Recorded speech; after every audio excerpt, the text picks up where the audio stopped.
We are live. Hello and welcome to Community Manager Live. I'm David Dewalt, Community Manager at Sienna. Every 2 weeks, we bring a collection of industry professionals together, community industry professionals together to discuss a topic suggested by our audience. If you would like to chat along with us today, you can do so on YouTube and I think Twitch. LinkedIn, for some reason, failed today, so I'm not actually streaming. Maybe it'll get there, maybe it won't. It says failed. It's going to try some backup keys. If you would, and also on Twitter. So if you would prefer to chat along with us today, you'll have to do so on YouTube, which is probably the safest bet anytime. If you prefer to watch, you can do so on Twitter. And of course on YouTube after this is all over. You can find links to all of that at the top of our page on cmgr.live. This week, we're going to talk about onboarding community members. But first, we're going to go around the horn and let everybody introduce ourselves. We'll start first to my side and say, Adrian, tell us who you are, what you do, and where you do it. No? What's going on? You know, technology is beautiful. And I hit the mute button because I was like clicking around, and then I was like, great, I'm a moron, because of course he's going to choose me first. So, hi, I'm Adrian. I'm a moron. No, just kidding. Well, that would be probably clipped out somewhere. My name's Adrian Spire. I am a community builder and author of The Accidental Community Manager, and currently open to work. Hashtag. All right. Deb, we'll drop down to you. My name is Deb Shell. I am the creator at findcalmhere.com. I'm a community consultant and strategist helping entrepreneurs and business owners find calm in the process of building, launching, and growing an online community. Wow. And last but definitely not least, Lori Goldman. Hi there. My name is Lori Goldman.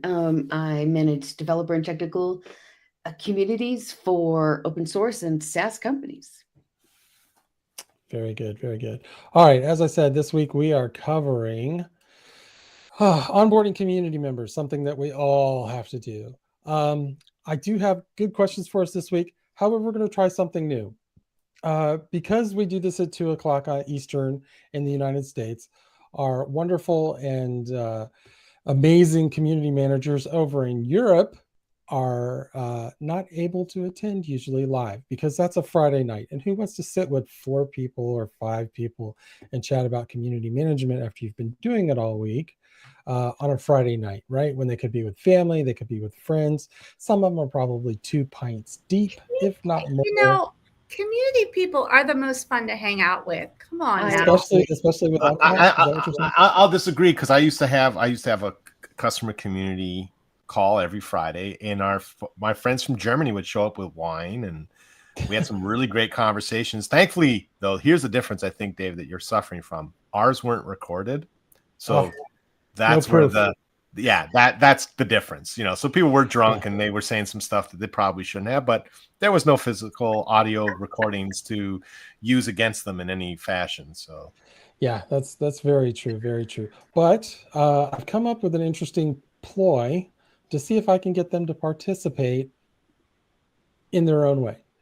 So I'm going to ask the first question, and then I'm going to show you a friend of the show, we'll say, a gentleman named Mark Duke, who has pre-recorded answers to many of the questions that we're going to ask today. So he's actually going to lead it off when we ask a question. I'm going to give it to Mark first, and then we'll go from there. And that way, you know, Mark gets first say. We don't have to all jump in at the same time, which we never do. And, you know, so first and foremost, you know, we say community onboarding. What is onboarding and why is it important to building successful communities? And Mark Dukes. Onboarding is the process of adding somebody to a group or community that you're running. And it's important because it really defines the experience of that person coming into the network or the community, and also enables the community manager to get a real strong feel of what the needs and requirements of that person is and how they can potentially be useful within the group and what services they can take advantage of. That's a pretty solid definition. Can anybody add anything to that? I really can't. He nailed it. I mean, Wow. I don't know. I just always like to throw the rule book out the door, so I get myself in trouble. But hey, what the hell? It's Friday. Go for it. Solid definition. I don't think you can really add to it. I mean, the only thing I would say is, maybe I'm going ahead, but I mean, the main thing for me is I'm really keen that people look at segmentation with the way that they do onboarding, because I feel like if you just throw everyone into the pool in the same spot, that's probably not the way you want to go about it, right? Because you want to have some. I'd actually, if anything, I would want to spend the most amount of time on the onboarding of all the stuff that I'm doing, just because it's kind of like I always think of community building like party planning. Like if I go to a party and I show up and they're playing like, I don't know, 80s techno weird stuff and there's cheese whiz on crackers, I'm leaving. Nothing weird with 80s techno. Just want to Yeah, it's okay. I'm not into the new age stuff. I mean, okay, okay. I mean, there's some passes I'll give like to the Talking Heads and things of this nature, but for the most part, a lot of it's garbage. But it's the same thing with the community, right? Like if you're trying to get people to get engaged and right away, and they drop into your community and they don't feel it's for them, they may never return again. So that's why I think it's really important that you're really thinking about, okay, well, if someone's experienced, maybe this is where we want to send someone, or if they're someone that doesn't know anything about it, and if they're jumped into a place where everyone's very cliquish and they all know everything, they're not going to feel open to share and engage in those conversations. So that I would spend a lot of time on that aspect. We do that in my work community. When somebody joins, they have to be an owner of our product, and we look at who they are, where they work, and based on that, it will, after they've gotten registered and into the community, it will give them certain entitlements within the community. So maybe they have paid for support, so now they can see the support section. If they haven't purchased support, maybe they're a partner or a vendor and they just don't need it because they can do all that stuff themselves, then it won't show up for them. But as part of that process, we have topics in the community that mirror the products that we sell. So if you want a specific topic, or if you own a specific product, there's a topic area just for that product. And as part of that onboarding, we look at them, we look at the company they work for, and we look at the products they own. And they get a special page that says, here are some topics you might be interested in, and it's completely customized to them. So that if they own a product, it'll be one of the ones that we suggest. Hey, we don't say you own, this product, so here's this topic. We say you might be interested in this, because not everybody, they may own a bunch of our products, which is very common. So they may not work on that one particular one, but they may work on another one. And they can say, oh, I kind of interest that one, kind of interest that one, kind of interested that one. And it adds them to the list, and they'll get notifications of new posts and questions from those topics. This is probably jumping ahead to some of the other questions, but that's okay. I totally agree with segmentation. And there's a lot of platforms that are starting to do that in their built-in onboarding processes, or they allow you to segment your users yourself and then send them specific invite links per segment. So if you get a link from me, and I did this in the little community that I threw up for the site, everybody that's been a guest on the show gets a special link, and they are invited as a guest, and there's a special little section in my community just for guests, and that invite link is what signifies to the platform that you're one of those people, and it just does all the work for me. But I have other links for non-guests and just people who want to join.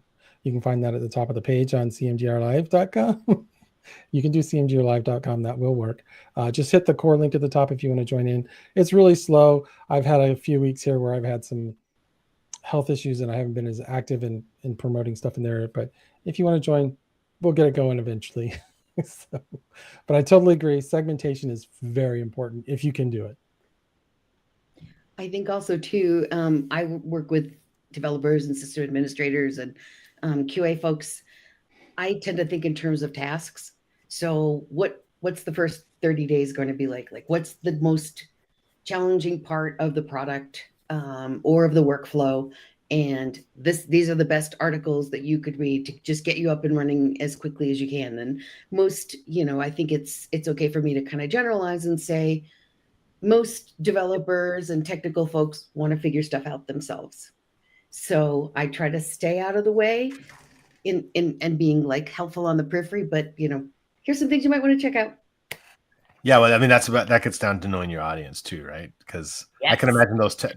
Well, I mean, it's one of those things I was always talking about too. Like I had this really technical community at one point, and I think it was over 50% of folks had like ad block on, and so I had a way to measure it. There's ways around it. I would kind of, let's say it was gray hat. So I was able to measure how many people were using ad block. So I knew what percentage of the people visiting the community were not able to see the ads. And they weren't intrusive ads, but they were kind of things to, highlight things that may be of interest, kind of like what David was talking about. But then I had to think about how do I, when they turn on ad block, still show them something, because it was helpful. I didn't feel that it was obtrusive in any way. But knowing that is really important about audiences, right? Because for example, like older individuals may not be as tech savvy, and you may have to be more upfront about how to use the platform, whereas developers may be like, I just want to try shit. Can I swear? Yeah, Yes. Yeah. Try shit out, see what breaks. Like It's not I in the need first to 8 seconds, hear it. so YouTube won't care. I really want to hear about how you got around that ad blocker sometime. No, I didn't. Well, I mean, the short story of it is most ad block is no script. So if they turn on no script, then I would just show an image that says, hey, you have every right to not show ads, but here's some cool resources that you want me. Like it was pure text content, but it was just a, kind of acknowledging, I've used it in various ways. And then the way to do the measurement was I had a roundabout way that, okay, we're going nerd city here, but Yes, please. essentially what happens is when you do email marketing or any email marketing, when you see an open, it's the image that gets loaded from the server, right? That's how the open is known. So I created a script that when they turn off all the script, that this image would load and it was called to a server, so that I knew what percent. So I had basically 2 images, so I would know everyone that got it, and then only the people that were blocking. So I could then calculate on a pie chart what percentage of the visitors were not seeing the ads. Ooh, very clever. Very clever. Probably against the terms of service of Google something or other, but GDPR, but we don't have to talk about that. No, because I didn't have any personal identifiable information. It was just I wanted to know an IP address. No, I just wanted to know what percentage of people that were visiting were blocking the ads completely. So what was actually important about that, I know we're going completely off the rails, and sorry, but it was to also give me a good sense of the traffic, because they're also blocking Google Analytics and all the other things. So this is I had made a custom tracker so that I want to know what the true traffic was, because I had a feeling it was being underreported. Sorry, I didn't mean to Very clever. Very clever. I've also seen code that he's right. It basically blocks scripts from loading, but I've also seen code that will, instead of, if it sees that kind of thing, it'll start adding code to the pages it renders so that it puts it in like plain text instead, or it just does plain text anyway. So from the server, it's already pre-written into the HTML, and you can't really block that. It's going to be there because you can with some tools that let you go in and say block this particular section specifically, and it uses CSS and the document object model to do that. But there's ways around it. Absolutely. Sorry, I totally do. I don't use those sites that make ways around it. I don't use sites that block my ad blocker. That's just dumb. So I'm bad. Deb, what do you think? The original question, I think, was about onboarding. Yeah. Yeah. How would you?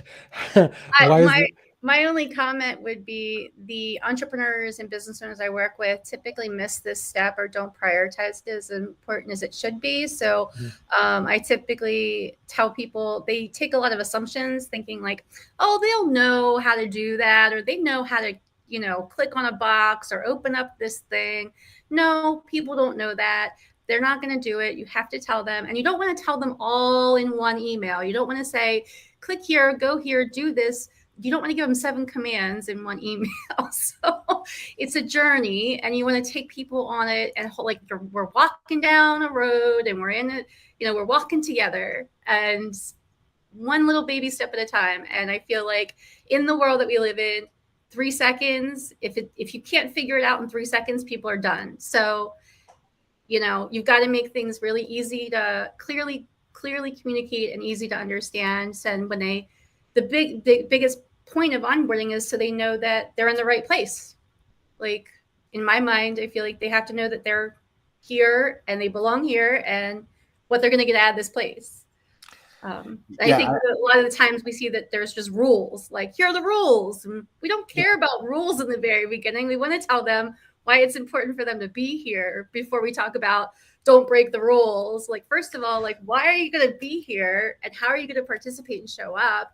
And like, how can we support you? And let's work together and all those lovely things that, we like to talk about as community people. I will throw one rule at you. It's the best rule, which you actually said it, which is thou shalt not have more than one CTA per email. Because like you're right, because if you end up asking to do 40 things, update your photo, update your profile, introduce yourself in this thread. It's like, forget it. Yeah. They're not going to do any of it. And it'll be hard. And if you do that, if optional. you send them an email for 7 days, every day in a row, guaranteed they haven't opened up day 1 for 4 days. I want to tell you, if I find myself in a 7-day drip, I'm unsubscribed by day. So don't do that either. Yeah, I hate Space it out. Yeah. So. All right, our next question, and we've covered this a little bit. What are some common challenges in onboarding new community members, and how can they be addressed? And once again, we'll go to now I've forgotten his name. Mark Duke. There it is. You did. The most common challenge is really making sure you actually find the time to speak to the people that you onboard, either in person if you're doing events, which is fine, or over video or phone, depending whatever works. And that's the biggest issue. How that can be addressed is simply by perseverance. I don't onboard anybody onto the network that I run unless I've spoken to them, whether that's on the phone or video, certainly not via email, because you don't get that experience, and certainly not via filling in a form. Great advice for a small community. Terrible advice for a large community. If you're getting hundreds of signups a day, you're not going to have calls and video conferences with them. Great for small personal communities. Great to make bigger communities seem more personal. If you know that, like, we have a list of very important customers that we kind of keep a track of, and we want to know if they're struggling anywhere in the process with our products or anything like that. And we monitor what those people do in the community. And those might be the people that we give the white glove treatment to, of stepping in and saying, hey, you need some extra help here. How's everything going? Do you want to have a one-on-one meeting? We can talk about this. And I think that's important. But I think you have to watch scale. At some point, it'll scale with luck, right? It will scale to the point where that's just no longer feasible or doable. It reminds me of saying that I think I said this somewhere else earlier today. Let's steal from our brothers and sisters in customer success. And you're hitting that exactly what they talk about is, with the economy and things of this nature, they're looking at how can they scale things, and kind of what they've been doing is they'll, instead of just looking at dollar value of a customer or how much they're ordering, they're looking at like which are the customers that need that extra hand holding versus the ones that they don't. It's kind of like Lori was saying, like, let me kind of go in and do my thing. And so I think that's also some interesting ways that if you can make it part of the onboarding to the community, like where I was really successful, or what I felt was really successful, was when a customer would onboard, they'd go through the customer success team and they would sit with them and kind of help them create their account and kind of get a sense for it. And then they could tell me, like, this is a customer that you don't need to, like, let them do their thing, versus like, this is someone who will probably need a lot of your help. And that was kind of a way to allow you to gauge and kind of at scale, because they were getting the white glove at that level, because right, there were levels. Obviously, there were people that were just kind of not on their own, but kind of didn't get as much hand holding. So yeah, I totally agree with you. Like unless you have a very small community, like you're getting like, I don't know, 100 people a year. But I mean, if you're talking like EA, like they have no way to have calls with everyone that joins the community. No. I love hearing about the interdepartmental cooperation. Oh yeah, I have an amazing customer success org at my company, and they do a lot of things that community people would do. They do a lot of webinars. In fact, they do webinars about how to navigate around the community, something you would think I would do. Yeah. But because they're global, they have the ability to do it in Portuguese, where I could never do that in Portuguese. So they have some greater flexibility, and it helps them to get to know the people that they're working with better too. And it gives it that one-on-one, hey, we've got a webinar coming up that kind of walks you through going through the community. You should check it out. Because they talk to the customers way more often than I do on the phone and through video and stuff like that. So great team, they're amazing, and it's been a really, really good having them on board. And we've made a lot of changes in the community at their request, to make it easier for them to do the things that they do. So we're always, I'm always open to improvements. I can't fix it if I don't know if it's broken, right? So when they came on board, they're like, why don't we do it this way, and why don't we do it that way? And some of the things were great ideas, and some of it was just we can't. The platform doesn't let us do it. You're absolutely right. That would be wonderful. We could do it. It's just not feasible. And so working interdepartmentally, I sit in marketing, but I deal with the product team. Because I take ideas in the community and we handle those through there. I work with email marketing because, we do ideas in the community. Let's tell them we do ideas. So let's do an email campaign that says, hey, we have an idea program. You can check it out. I sit with digital marketing, which is email, web, and advertising. Oddly enough, it's not social media. That's in a different department, but it's because of the way that it came up in the company. It was separate. Digital marketing didn't exist when they started social media, so it's still kind of its own thing. But yeah, it's pretty cool. Oh, and the video team. I mean, social media has been around since someone drew something on a cave wall and said, "Hey, yeah, look." yeah, it's true, right? So just good to have those other people that can help out, and it's like an army of people that are smarter than me about things. They work with customers, they hear the weird problems or the struggles that the customers have. And I don't necessarily hear the same ones. And it's just good to have more ears and more eyes and more brains to be able to answer these questions that we get. Because maybe, if I don't know the answer, I've got to find somebody who does. And the more people that I know, the better chance of me finding someone who does, or them pointing me in the right direction. I mean, a lot of my emails when I can't answer something is, hey, is this something you can help me with? Or can you tell me who to talk to? And, that usually will get me there eventually. It may take a step or two, but I usually get what I'm trying to find. That's fantastic. I love hearing stories like that. Yeah. Deb, anything? I usually work with smaller communities or business owners that have smaller communities. So I usually recommend checking in with either focus groups or doing individual ideal member chats, because I feel like there's so much benefit from really building relationships with your members from day one when you're in the beginning of, building a smaller community. So that's something I'm really adamant about with my clients a lot of the time. I think a lot of people miss that step again because of a lot of assumptions that they make about it, that they think they know the problem they're solving, or the community, the problem that they think their community is going to solve is the problem that these people have.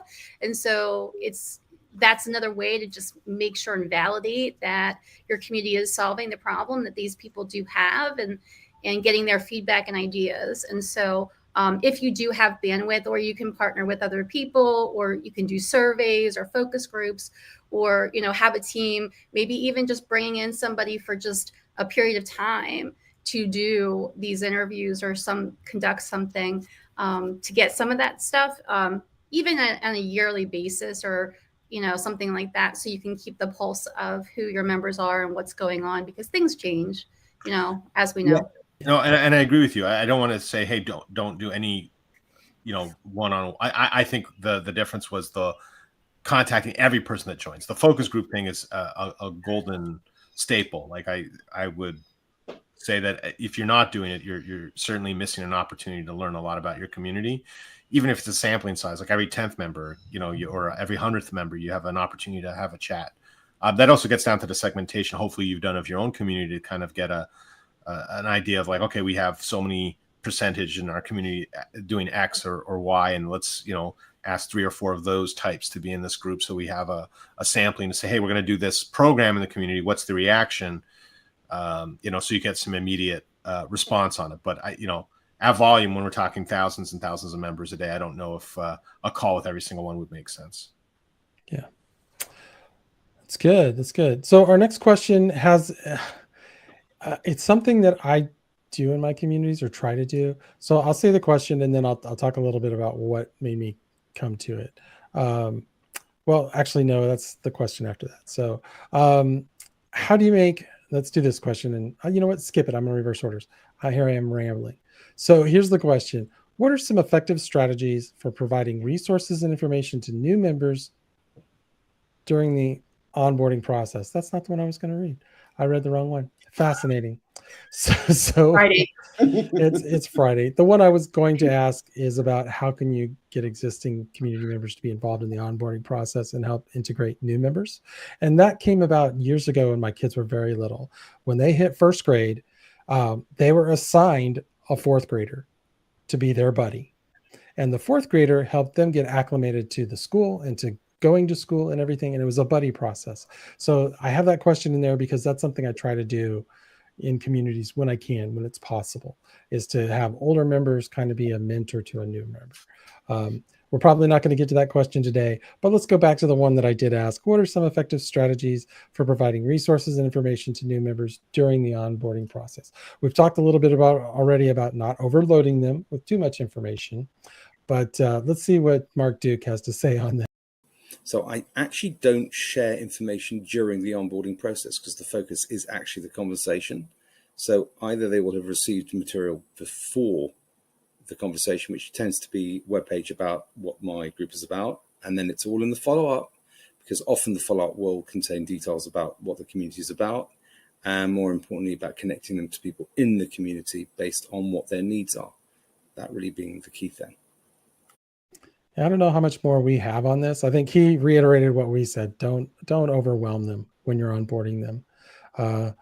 Does anybody else have anything to add to what he said? I like the follow-up. That's a good call. That could be that group of, get a bunch of people into a room and say, hey, any questions? New here? Yeah, I'm a fan of some services like WhatFix and WalkMe and AppQues to kind of do a bit of a tour of the community. Although what I love about them too is like if you're one of those people that gets annoyed, you can turn it off right away. So it's kind of nice because you're giving people the choice, right? I turn them off right away, but I know some people like to have that. Oh, that's how I in the Salesforce's builder part of their Experience Cloud builder. Every time you go into builder mode, it pops up with every single time it pops up with, "Hey, welcome to the builder. Click here," and then it pops up a box over here every single time. And you have to kill it almost immediately. Yeah, I mean, most of these services, you kill it, you don't see it again. But it always comes back. Drives me crazy. I used to get annoyed with those, and now I actually am really thankful for them because I tend to get really overwhelmed with new platforms a lot of the time. So it is actually kind of helpful if you're coming into something new. There's so many new platforms like every 5 seconds. So if you're really something that helps you kind of gauge on where do I find this thing. That's the key point, I think, when you're talking about resources, is pointing them to the thing. Like if they wanted to, typically people come to a community for a couple of reasons, but a lot of the time it's for a question that they have that they want an answer to. So if you know that there's like a frequently asked questions, I always like have things like that at the top or pinned, or like easy ways for them to find frequently asked questions, for example. So like a fun way that you could think of onboarding too is ask people about what onboarding experience they want, because I'm the person that kind of just, I want to just break shit and just go in, and I like the kismet of like, oh, look, this is cool. Let me go look and see. Like I end up going down rabbit holes. And there are other people that like very prescriptive onboarding. It's like they want to know everything, like how to do everything. Me, I just want to just jump in and get going. So I think that could also be an interesting, kind of like a first email, like what kind of onboarding would you like? And then like choose like from prescriptive to like, just let me in and do my thing. Choose your own adventure onboarding is what Choose we your own should adventure, title it. exactly. Yeah. Well, I mean, I think it would probably help you with your open rates and your and your buy-in, right? Because then what would happen is the people that really want that, walk me what fix kind of, pop boxes are like, yes. And then the people that are kind of like, just point me to where I like log in. Like, don't ever send me another email ever again. But the folks who self-identify as gamers or people who enjoy gamification, I feel like there's so much we could do there for them, just in terms of making it super fun, regardless of their level, or of level of expertise or what they do for a living and how many years they've been doing it. That's something that I've been kind of pondering too, is, how can I gamify this? How can I make this more interesting and more fun and gamified? So just a thought. No, Well, I it's mean, a good I think with AI and chatbots, I mean, I don't know if anyone's ever done this, but it would be a cool experiment that the first login is maybe something with Chat GGP or some chatbot that asks, like, sends them to a page and asks them what kind of onboarding experience they want, and have that conversation, then send them off on that. Oh, that'd be cool. A page of sorts, like, oh, you want to do your you seem to be this kind of person that wants to see your profile. Go here and put your profile on. Versus someone like, you just want to ask your question. By all means, go crazy. I feel a blog post coming on. There you go. Somebody write it up. All right, we're at 32 minutes. Do you guys have time to stick around? You want to do one more question, or are you guys good to go? As long as you're okay. I'm more concerned about your ability to. Oh no, I'm good. I don't want you pushing any further than you have to. No. Yeah. Let's grab one more question and we'll call it. How can exist? Nope, I already tried to do that one. How do you make new members feel welcome and valued in the community? And Mark Dukes. I make new members feel valued to the community simply by listening to what they're involved with and what their needs are. It's really more about listening to what they're up to and what they need, and less about what the community that I run can offer. Although obviously it's key to share that with them, but that makes them valued because they actually think that really the community is about them rather than about the community and what they can give. Yeah, and before we go, I want to thank Mark Duke for coming in and doing all that. I appreciate it. It was an experiment. We'll probably do it again. If you're out there in, video land, if you're on YouTube or LinkedIn or everything, and you want to comment and let us know if you're interested in doing it, let me know. Same for you that get this as a podcast. I can do audio as well, not just video.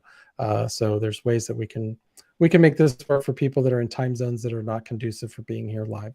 And I want everybody to be a part of it. So trying to make it as easy as possible for you guys to participate. So what do you think? Making it easy for them on onboarding. I think we've covered a lot of that today. Just don't overwhelm them, cut to the chase. I think that Rich Millington often talks about, your onboarding process should be, they put in an email address and that's it. Yeah, I mean, my main thing is whatever the ask is, it should be of value. Like I hate intro threads and categories. It just, to me, they are the graveyards of community. Every time I see someone have them, I go, just, why are you doing this to yourself?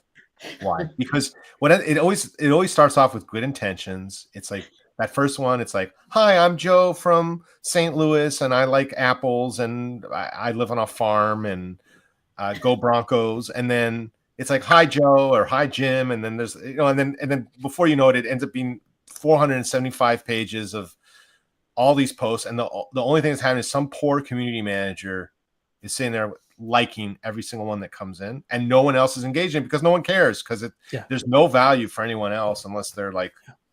I do know of a platform that puts questions in the onboarding process that are automatically posted as your "Hi, I'm new here" post. And Yeah, I mean, it's but again, nobody interacts with it. I mean, No. I do, because I go in and say, "Hey, welcome.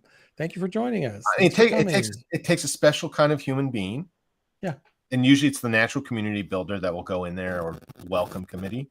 I mean, it's so much better if it's like, I think maybe was it, I don't remember which community it was. I think it was one of Rich's, maybe would have been like, what is it that you can contribute to the community? Or, it should be something that's,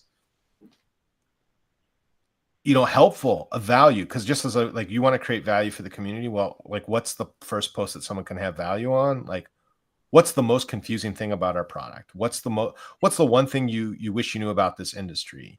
What's the best job interview tip you ever had? Like, I mean, those are things that are helpful for everyone, where someone would say, "Oh, I've never heard that question," or "That's great," or, but I mean, asking me like what my favorite pie or cake, or I mean, they're fun, but it kind of, Irrelevant. As an introvert, I recoil from that. I'm like, run away. I always make that stuff optional. Like, you have the Yeah. option to not answer. Yeah. That's fine.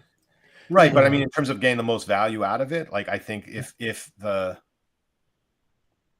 goal is to get them engaged right away, then I think I said it before, it's whatever amount of time you spend on your onboarding, spend 3x more time on it.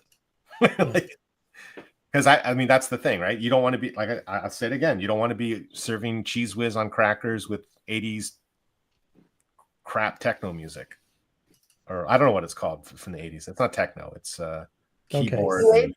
Oh, so New the keyboard, it's new wave. Yeah. Yeah, new wave. That's the word. I'm sorry. I should know that. I lived through it. Yeah. You Devo. can find it nowadays under vaporwave and. I mean, I'm gonna like all the hate mail from Talking Head fans and stuff like that. And I love the Talking Heads. If you like Talking Heads, you'll like Tom Tom Club. I'll just that's cool. I'm just talking about that crappy 80s elevator music that want to like very horrible. I'm just saying, like, you want your community to be fun and engaging, and yes, and people seeing that they have value right away, because if you go in somewhere and you just, nope, this is not for me, they don't get me, this isn't my community, how do you get them back? That is a good. They unsubscribed, right? Next time. Engagement. Yeah. They've unsubscribed. You can't email them anymore because you pissed them off. That's right. How do you get them back? All right. We're going to call it there. I typically ask the question, what brought you here? What challenges are you experiencing? Most of the communities that I work with are more personal development or mindset or wellness focused. And a lot of them, have, safety concerns in their private communities, and they're behind paywalls and things like that. So the biggest challenge I have with my business owners is they want this thing called engagement. And what I always push back of, like, well, why do we want engagement? What's the point of that? But what I'll also say is it's really important to have the members feel like when they're coming in, like, we establish, like, they're in the right place, but also that it's safe to share here, and that it's being modeled that people are sharing, and that you tell them that, like, you can't just assume that people are gonna be like, oh yeah, people know that they should just post here. They don't know that. They don't know if it's okay. They're not, maybe they're not sure. And typically I always kick off, like, new communities with some kind of a welcome party or some kind of onboarding group together thing where we can build relationships with people who don't know each other, so that they can really connect, because then that'll seal the bonds when they're in the online community, and then they'll feel more safe in maybe sharing something that's more vulnerable or challenging to share. Otherwise, they're not going to share things for like 6 months. They might be reading your posts, they might see and like and cheer your content, but they're not going to be vulnerable or sharing their challenges or posting a question, because nobody wants to feel stupid, or nobody wants to ask that question that they feel like, is it okay to ask this question here? I don't know. Like, nobody's going to say that. So Or be the first one. You have to say it's okay to post stupid questions or whatever. Like, you have to tell them that, and you have to give them that permission. Do you model too? Do you model the behavior? Like I I know do. when during moderate, Absolutely. yeah. When I moderate, too, if there's something that's the way we respond to it is this way. Yeah, and modeling that behavior and getting folks to move that forward is super helpful. Yeah, especially in the beginning, new communities, model the behavior you want to see. That sets the standard. People see it, they go, okay, that's how they do it here. And then, lightly push back when people step outside of what you want them to do, push back hard if they won't stop. Those Yep. kinds of things. It's like, we don't do that here. You don't have to do it publicly. Try not to publicly shame people. They don't like that. Do it offline if you can. Have a phone call with them if they really won't change. Say, hey, look, we're trying to do something here. Talk to them personal. All right. We are going to call it a show. That's 40 minutes, a little over. Thank you for everybody for staying. We'll go in reverse order. So, Lori, tell people where they can find you, where they connect with you, if they want to partake of your services, if you're offering such, that kind of thing. So, tell us about it. I'm in LinkedIn. I'm on LinkedIn.com, and you can find me there. I'm currently in the process of getting my personal website up, and I'm going to be starting a live internet show very soon. So next time I'm on, I'll give everybody all the goodies. But until then, good. I'm on LinkedIn. There you go, Deb. I am a community consultant, and you can find me at findcombhere.com. I'm coming out with a new book, Creator to Community Builder, later this year. So please go to my website and subscribe to our upcoming newsletter. Last but not least, Adrian. Hi, friends. You can reach me at adrianspire.com, and I'm on LinkedIn. I have my book, my newsletter, and all the wonderful stuff. And, Lori, I didn't pay her to do that, but I appreciate her. Look at us all representing. I feel bad. I feel bad that I don't have mine handy. I've got it. I keep mine very close. I always forget, so I got to go. I have to remember what I wrote. Oh, goodness. It's good stuff. I mean, I look, I even said in the book that I wrote it for myself, right? Like I fully admitted that it was a book that I needed someone in a time machine to go back and leave on my desk. So you see all the bookmarks? See all the bookmarks? Wow. I appreciate that. Oh yeah. I mean, I read it sequentially, and then I read it asequentially. I forget what I did highlight and underline. Oh yes. I have it on Kindle. That's why I can't. So I mean, look, it's available at all fine bookstores and libraries. And maybe one day it'll be an audiobook once AI gets to a point where it can synthesize my voice and make it very easy to do. So I don't need to sit. I'm going to send you a link. There's something scary out there. It's 11 Labs. I know, but I gotta. I know it. Trust me. All right.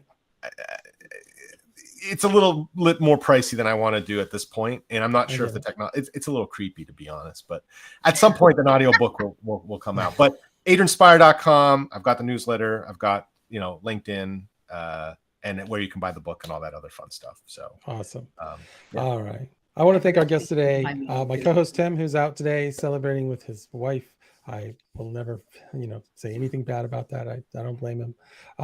Thank you guys for joining us today. Thank you to our audience. I'm sorry I missed out on LinkedIn today because that's generally where most people chat with us from. If you enjoyed this, please like, subscribe, follow on the platform of your choice. If you would like to be a guest on an upcoming topic, or guest on an episode or have an upcoming topic, I'm going to try that sentence again. If you would like to be a guest on an upcoming episode or have a topic to cover, please head over to cmgr.live or cmgrlive.com.